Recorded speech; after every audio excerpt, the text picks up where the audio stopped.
La présente revue annuelle des réformes politiques, programmes et projets communautaires de l'UEMOA, la 11e du Char, constitue un puissant levier pour le renforcement de l'intégration économique au sein de l'espace communautaire. Elle permet aux instances exécutives de l'Union d'évaluer les actions communes mises en œuvre pour l'atteinte des objectifs de traité de l'UEMOA. Les membres du gouvernement, comme vous le savez, la revue politique qui nous réunit aujourd'hui a été précédée d'une revue technique.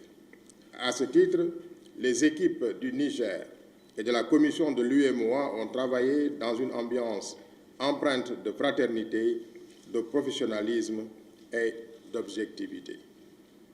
Les conclusions des travaux que nous allons passer en revue mettent en exergue les résultats de l'année 2025 et nous les présenterons par la suite à Monsieur le Premier ministre.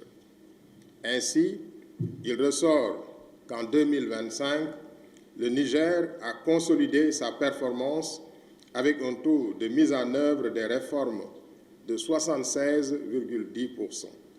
Cette évolution a porté sur 145 réformes contre 132 en 2024. La présente cérémonie offre l'occasion de partager les conclusions de la revue technique des programmes et projets de l'UEMOA en 2025 et de poursuivre le dialogue et la concertation autour des mécanismes de coopération économique et institutionnelle au sein de l'espace communautaire.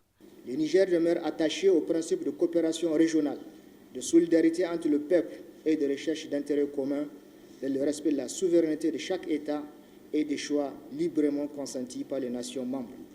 À cet égard, les plus hautes autorités de notre pays, sous le leadership de son Excellence le général d'armée Abdourahmane Tiani, président de la République, chef de l'État, et de son Excellence M. Ali Maman Lamine Zen, Premier ministre, accordent une attention particulière à toute initiative communautaire susceptible de contribuer au renforcement de la résilience économique de nos États, à la préservation de nos intérêts stratégiques ainsi qu'à l'amélioration des conditions de vie de nos populations.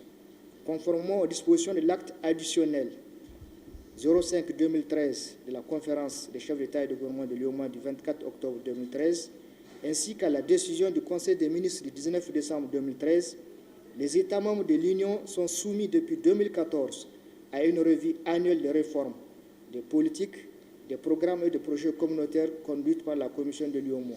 Le ministre de l'Économie et des Finances a encouragé les échanges avec les États membres en vue de renforcer la cohérence entre les politiques communautaires et les impératifs de souveraineté économique et sécurité alimentaire, de développement industriel et de stabilité sociale de l'espace commun.